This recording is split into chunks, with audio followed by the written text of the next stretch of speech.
can anybody do property? Can anybody do buy-to-let? Can anybody do big developments? And what is the blockers that typically stop people from actually doing this? I recently did an interview with Jerome Roith. Now, Jerome is a property developer, while I'm very much a property investor in terms of buy-to-lets. And we did an interview looking at the differences between developers and buy-to-let property investors. And very interesting, what came out of that video was a lot to do with the mindset of people. And is it just a belief?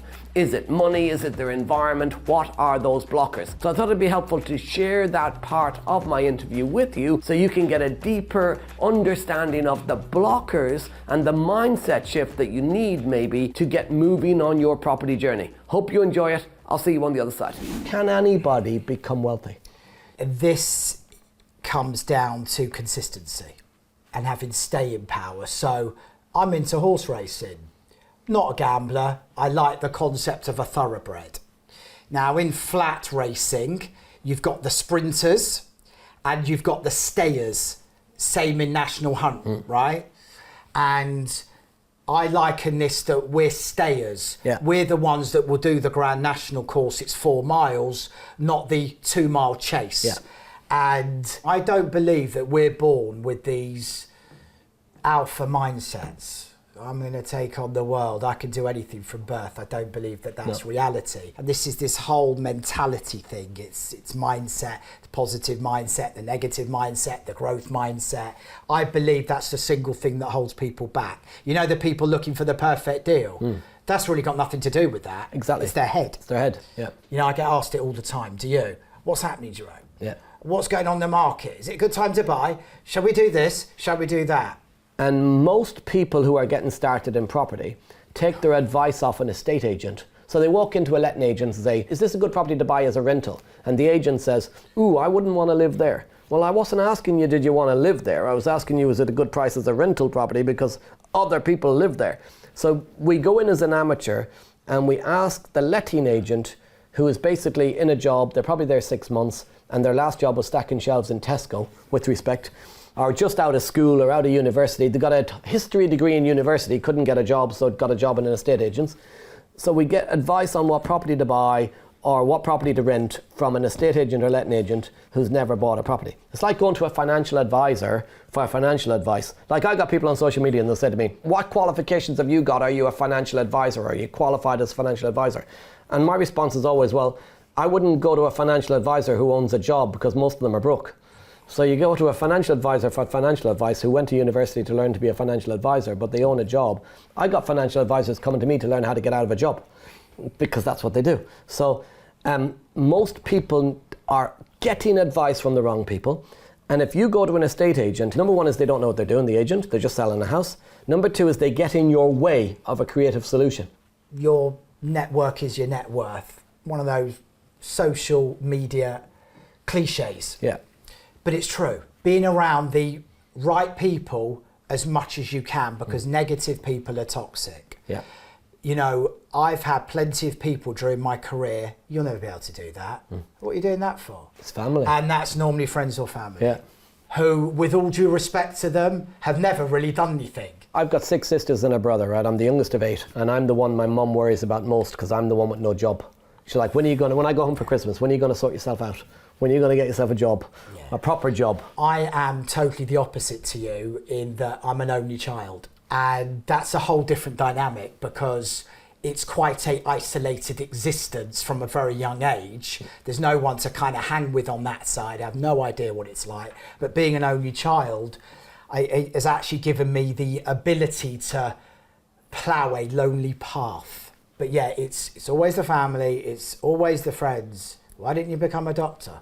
So we've just discussed how people perceive themselves. Coming up is going to be some key traits that you should encourage within yourself to help you to grow in business as well as in life. But before we do that, there's also the knowledge that you need to build your property business. There's a completely free report. It's in the pinned comments and the description. You can download it right now to gain the knowledge you need to go alongside those key traits and that perception and belief within yourself. So let's get back to the video and I'll see you at the end. A lot of people watching this will think, well, you know, this is all great, but I can't see myself doing a cinema or doing a land or whatever. But you could think big, start small.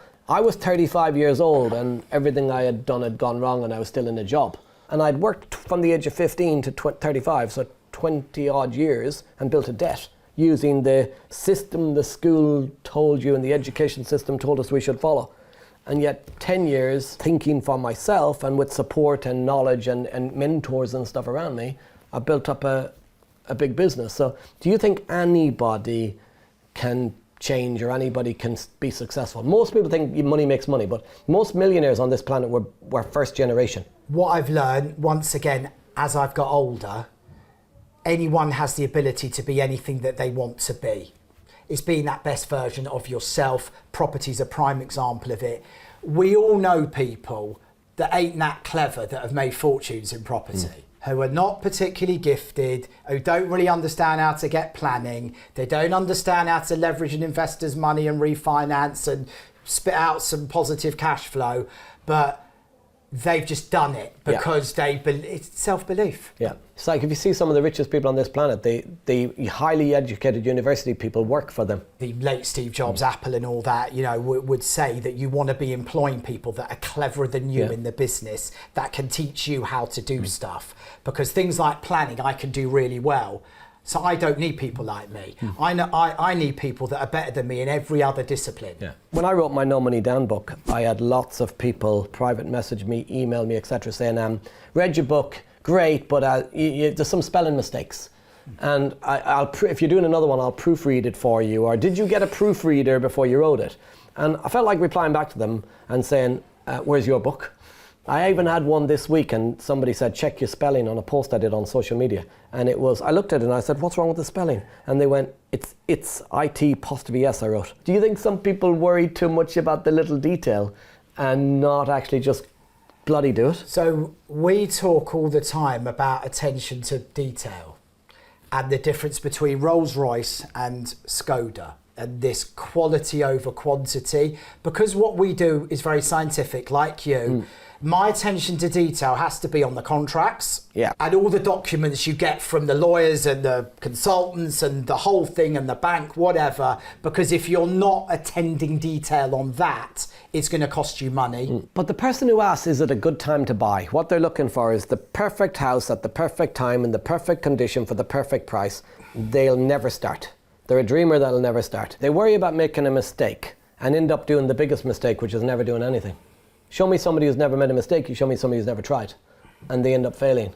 If the first deal you ever do, the first piece of land you ever do, or the first property you buy is a buy-to-let, whatever it may be, if the first one you ever do is the perfect one, you never got better. You never improved. The first one should be the shittest one because you got better. And I said to you, I did 67 property deals last year.